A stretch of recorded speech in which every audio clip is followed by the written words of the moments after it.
जब जिंदगी देने पर उतर आती है तो रंग को भी राजा बना देती है। मोहल्ले के क्रिकेट प्लेयर को मुल्क का सुपरस्टार बना देती है। और जब वही जिंदगी छीनने पर उतर आए तो पहले पहचान, फिर विश्वास और अंत में जगह छीन लेती है। ये कहानी है क्रिकेटर किंग कोहली की। एक वक्त था जब उस बंदे का क्रिकेट में राज था। क्रिकेट की गलियों में बॉलर्स उसके नाम से खौफ खाते थे। फिर वक्त बदला, हालात बदले, परफॉर्मेंस बदली, लोग बदले और बदल गए बयान। वही लोग खुलकर उसे गाली देने लगते हैं जो उसे खुलकर सपोर्ट किया करते थे।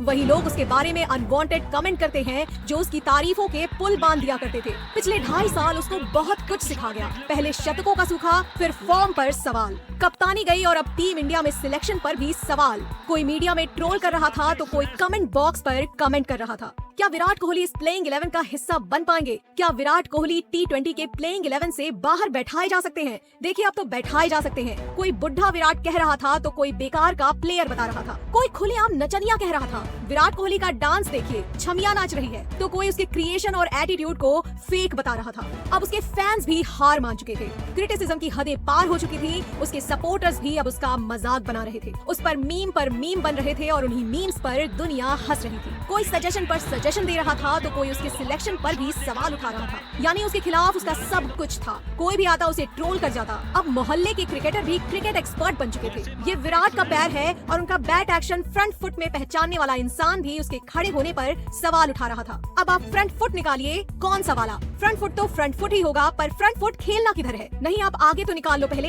ये इतना, क्योंकि उसका वक्त भी उसके साथ नहीं था। तो सुनिए एक नई कहानी, द किंग कोहली की कम बैक स्टोरी, बिल्कुल हमारे नए अंदाज में, नई आवाज में। तो चलिए शुरू से शुरू करते हैं। साल था 2019 और जगह थी कोलकाता ईडन गार्डन। यही वो आखिरी जगह थी जहां किंग कोहली ने अपना बल्ला लहराया था। यही वो आखिरी जगह थी जहां किंग कोहली का आखिरी शतक आया था। इसके बाद 2.5 साल बीत जाते हैं किंग कोहली को अपना 71वां शतक बनाने में। कोरोना आया, वैक्सीन आई, लेकिन कोहली का शतक नहीं आया। 2 IPL हो गए, लेकिन कोहली से कुछ खास परफॉर्मेंस नहीं मिली।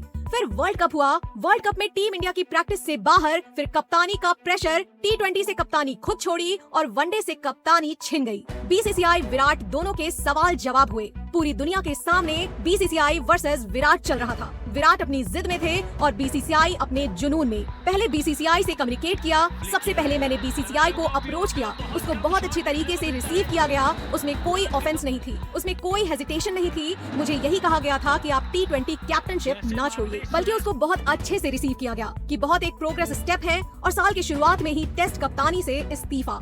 सब कुछ दुनिया के सामने था। पूरी दुनिया में BCCI वर्सेस विराट चल रहा था और इन दोनों के बीच की दरार का मजा पूरी दुनिया उठा रही थी। आज हम आपको क्रिकेट की राजनीति के बारे में बताएंगे। आपको लगता होगा कि क्रिकेट सिर्फ एक खेल ही तो है, लेकिन इस खेल में भी राजनीति का खेल चलता है। आज विराट कोहली ने एक धमाकेदार प्रेस कॉन्फ्रेंस करके क्रिकेट में चल रहे राजनीति के खेल को सबके सामने उजागर कर दिया। विराट कोहली ने कहा कि उनसे वनडे की कप्तानी लेने से सिर्फ 1.5 घंटे पहले BCCI ने उन्हें इस बात की जानकारी दी थी कि वो अब वनडे टीम के कप्तान नहीं रहेंगे। अब सब कुछ दुनिया के सामने था और इन्हीं सवालों के बीच विराट के परफॉर्मेंस में गिरावट आई। अब तैयारी होने लगी थी विराट के रिप्लेसमेंट की। कोई श्रेयस को सजेस्ट कर रहा था तो कोई सूर्या को। जितने मुंह उतनी बातें। लेकिन अब भी सबके सामने एक ही सवाल था, आखिर कौन करेगा विराट को रिप्लेस? कौन देगा विश्वास जो पिछले कई सालों से विराट कोहली भारत को देते आ रहे हैं? कौन बनेगा नए भारत की नई पहचान? कई सजेशंस मिले, कई सिलेक्शंस हुए। अब पूरी दुनिया मान चुकी थी कि उसकी कहानी खत्म हो चुकी है। कई साल बीत चुके थे उसके आखिरी शतक को। क्रिकेट पंडितों का पूरी तरह से विश्वास उठ चुका था।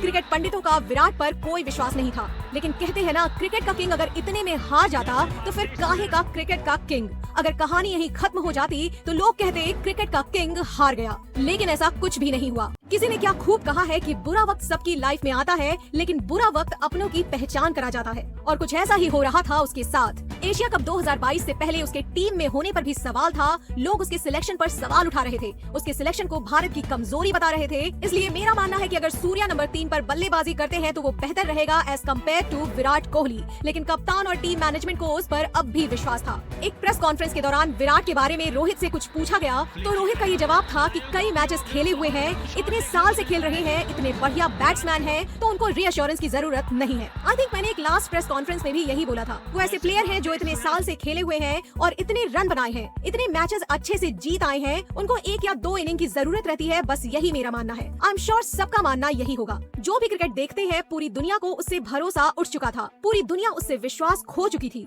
लेकिन टीम मैनेजमेंट और उसके कप्तान को अब भी उस पर भरोसा था। इन सारे सवालों के बाद अब कहानी शुरू होती है उसके कमबैक की। जिस इंसान के एशिया कप में सिलेक्ट होने पर भी सवाल उठे थे, वही इंसान एशिया कप खत्म होते होते सब लोगों को जवाब दे चुका था। एशिया कप के पहले मैच में उसने वापसी के संकेत दिए और एशिया कप आखिरी मैच में सबको जवाब दे दिया। उसने एशिया कप के आखिरी मैच में अफगानिस्तान के खिलाफ 71 मैचों बाद अपने करियर का 71वां शतक लगाया और उसके बाद ऑस्ट्रेलिया के खिलाफ घरेलू सीरीज में शानदार परफॉर्मेंस दिए। फिर वर्ल्ड कप और वर्ल्ड कप के पहले मैच में साबित कर दिया कि उसे क्रिकेट का किंग क्यों कहा जाता है। वो क्यों है क्रिकेट का बादशाह। पाकिस्तान के खिलाफ खेली गई वो पारी पूरी दुनिया बता रही है कि उसके करियर की सबसे बेहतर पारी थी। उसी दिन अगर वो इंसान ना होता तो शायद ही इंडियन टीम उस दिन मैच जीत पाती। उस दिन उसने ऐसी पारी खेली कि जो लोग उसे गाली दे रहे थे, उसके खिलाफ हेड स्पीच दे रहे थे, वही लोग उसे खुलकर सपोर्ट कर रहे थे, उसके सेलिब्रेशन पर सेलिब्रेट कर रहे थे। उस पारी के बाद लोग बदल गए, लोगों के बयान बदल गए, लोगों के बात करने का तरीका बदल गया। उस दिन सच में विराट ने विराट पारी खेली थी, एक ऐसी पारी खेली थी जो करोड़ों हिंदुस्तानियों के दिलों पर राज करेगी। ऐसा नहीं था कि विराट कोहली ने पिछले 2.5 सालों में कोई परफॉर्मेंस नहीं दी थी। उस दौरान विराट बेहतरीन पारी खेल रहे थे, लेकिन इन 2.5 सालों के दौरान विराट की पहचान विराट के शतक नहीं निकल रहे थे। तो नीचे कमेंट बॉक्स में जरूर बताइएगा कैसी लगी विराट की कमबैक स्टोरी।